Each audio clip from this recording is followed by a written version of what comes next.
Hi Pixel Junkies, this is Ariel Angelotti, and in the wake of recent tragedies that have been occurring across Japan, I thought I'd make this little announcement before the podcast starts.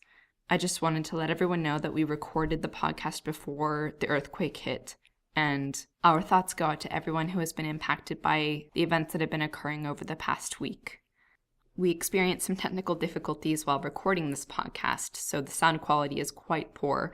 Expect episode 8 to be much better quality. And after this announcement ends, crank up your volume, kick back, and grab a sandwich or something.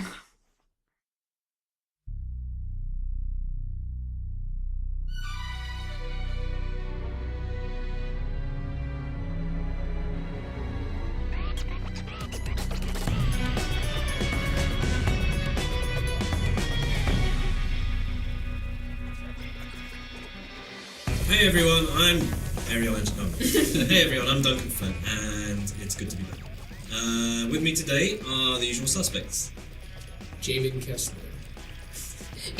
I'm Ariel Angelotti. And I'm Dylan Cuthbert. And welcome to PixelJunk Radio Episode 7. Yay!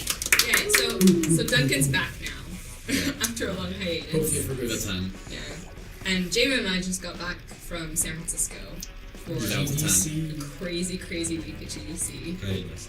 And we released PixelJunk Shooter 2. Yes. Yay! We hope you're all playing it because, yeah, we put a lot of love, sweat, and tears. Let's hear the opening of the video There it goes. for Shooter 2. There it goes. Yeah. Yes. Poor little underground. Oh no! I believe you just did. It's pouring busy, everywhere. Yeah, it's That's a Japanese tradition, I oh think. dear. I think that was probably my fault. It probably got. Yeah, some from my hose. Oh no. It's for Bear who couldn't make it here. Okay, so Bear's actually away from the podcast this week because he's knee deep in diapers and other exciting stuff. We miss you. We miss you, Bear. Yeah, Papa Bear is gone for the night. So thank you for joining us this time, Nathan. We appreciate I'm it. very happy to be here. Yeah. With the cool, soothing tones. Yes. The We got some silky tones of emails. Duncan Flesh. We got some emails about that. So Yeah. Male fans. Yeah, and we do have a special surprise in store. It's a little ways off yet, but we are preparing something which features Duncan's smooth tones. So you PixelJunk Shooter fans have something to look forward to in the near future. Yes, in a few weeks. Yeah, Is it a Survivor video featuring it's Duncan? not a Survivor video, but it's awesome. So, Jaymin's Survivor video was received quite well, so... I was accosted on the street at GDC. Oh, really? Yeah. Oh, really? Yeah. By men? many people. By mostly men, yeah. he was no. Well, there was one guy who came up to you and The cheese guy. Yeah, this guy just walks up, like, taps me on the shoulder from behind, and I'm like, can I help you? And he's like, you want some cheese? and my initial reaction was like, yeah, of course I want some. Wait a minute. Why are you asking me? and there was. You found your secret weak point. Yeah. You're a famous man. I know he was. Well, and then there was this one party we were going to, Oh, no. and the guy we were in a line to get checked off the list, and the guy behind us was like, "I thought I recognized you." You're the guy from that thing. Yeah, it was pretty awesome. He was getting recognized. He's That's pretty cool, isn't it? Yeah, That's alright. Yeah. pretty famous. Infamous. Infamous. Yeah.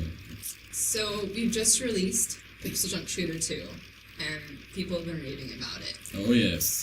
Yeah. Yes, it's we see quite a few tweets each day actually. About Yeah. it, Oh yeah, it's really awesome to be following what people have been saying. Overwhelmingly positive. Yeah, it's the people who actually get to the end of the game are just like raving about it. That's always good. No, it's good stuff. And I love the way you can get on there and play with the devs, with the people who made it, right?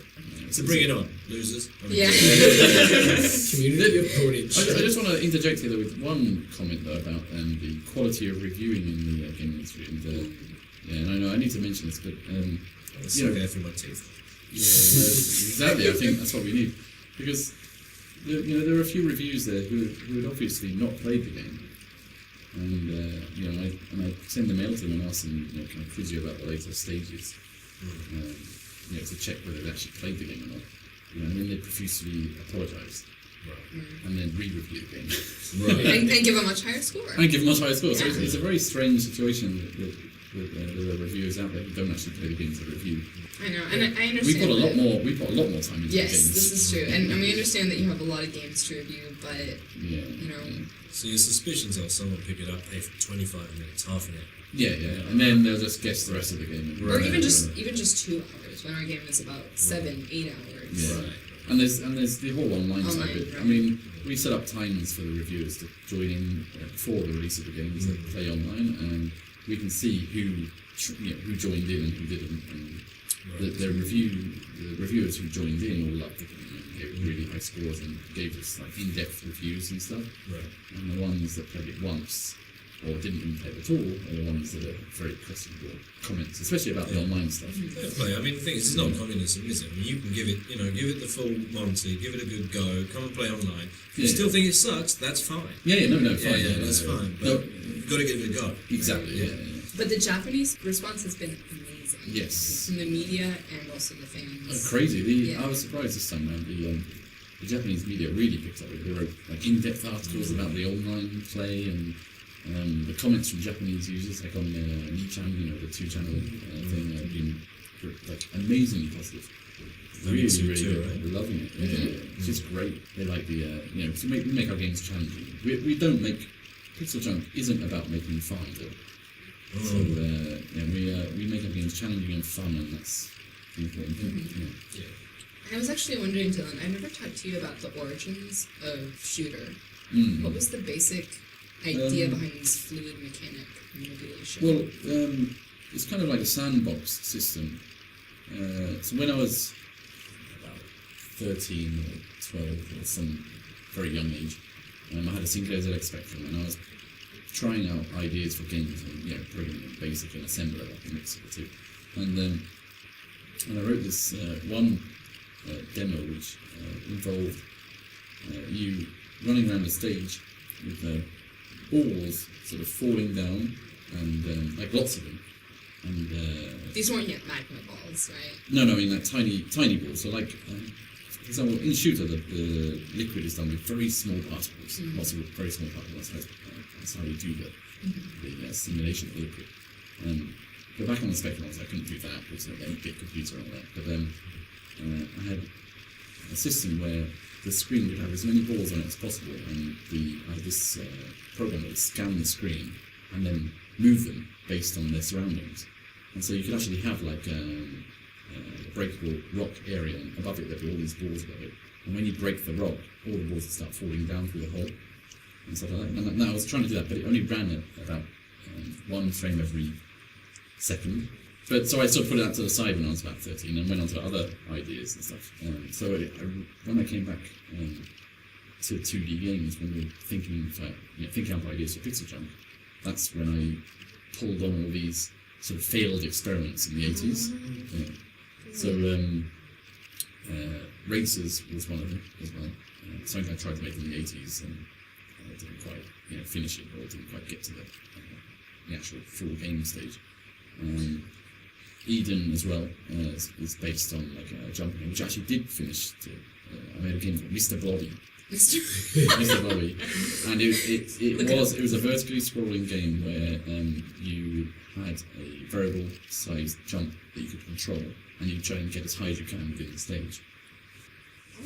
So a lot of those particular ideas come from my roots in the 80s.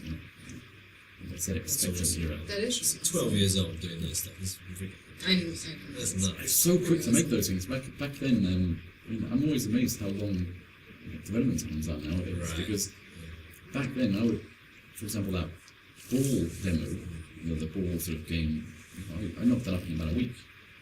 But the iteration was just very, very fast back then. Because the machine was very raw. There were no abstract layers within the machine. Back then, you were right there. The hardware is in your face, and you can just touch it. So, and that speeds up development enormously. If I understand it, you love that stuff, right? I'd be etching transistors if I had the hardware. Right. Exactly. Yeah. I've been getting into it. He is like the prototype Borg. Right. If he could feed into his brain, he would. I'm waiting for it. Yeah. Oh, and to those of you who complained about the title of Shooter the first time it came around, just remember it could have been PixelJunk Blobby Mr. Yeah, Blobby. So yeah, PixelJunk falling balls. PixelJunk falling balls. So yeah, That sounds like an awesome game. Not so bad. PixelJunk falling Yeah, balls. yeah. I don't know if we could release that with an ESRB rating. No, we that. But we can talk about it on this podcast. Oh yeah, We can. Yeah, we can get This it. podcast is not ESRB rated. Yeah. PixelJunk hairy ball. Oh, No, I mean, they're just balls that are hairy. Yeah, that's right. Yeah. No, we don't I mean, have any No, of that was his those. last name. The guy's first name is Harry. Exactly. It's only your mind which adds in the details. Yeah, no, it's just- if it's it's what perfectly you innocent. heard. We're actually talking about balls that have maybe fallen into some, I don't know, syrup or something. That's Oh. right. And then they're just rolled on the carpet and Yeah. they've just got hairy. Balls, yeah. It's yeah. Oh dear. Harold balls. Harold Balls the Third, Esquire.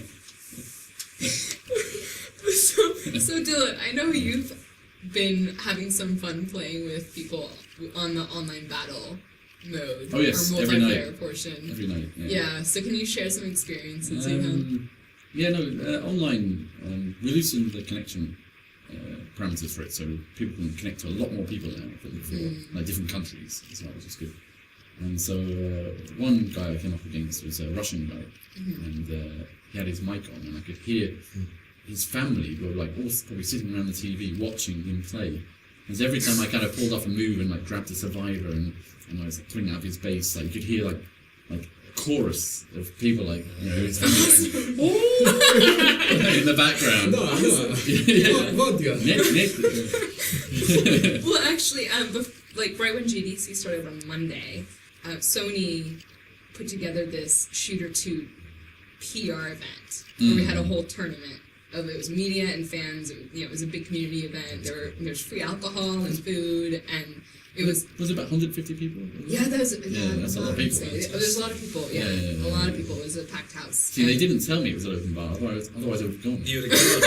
I would have hopped a They plane. didn't tell me. Hopped a plane and flown over just for I mean, that. talk about miss out the important information. Yeah. Yeah. We're going to talk about this later, but Jaymin's got some vouchers. Oh, Yeah, if you want to fly back to the US on United. Okay. Do you want to share that? Is that the time for this? I think this is the time. So maybe we should introduce. So everybody flew to America on United this time. Yeah. Right?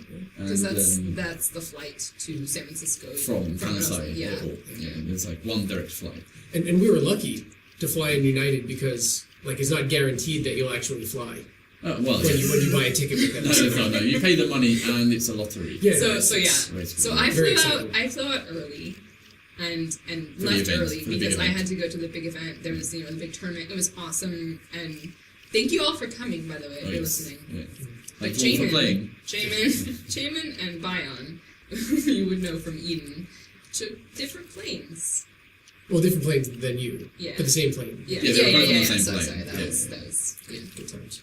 Yeah. You so, went all on separate planes. Yeah. You're like the royal family. Look at We don't this. care. So, about so that. on the way back, there were some difficulties. I think Jaymin's getting physically stressed by me asking him these questions. Yeah. I'm rocking in my chair back and forth. Yeah, it's been to like. So angry about it. Oh, Do you he's a want to share? flickering. Let it out. It'll make you feel Yeah, better. yeah. Okay. I'll try to go into as little detail as possible as to not extend the podcast length by an obscene amount. So on the way back, we check in.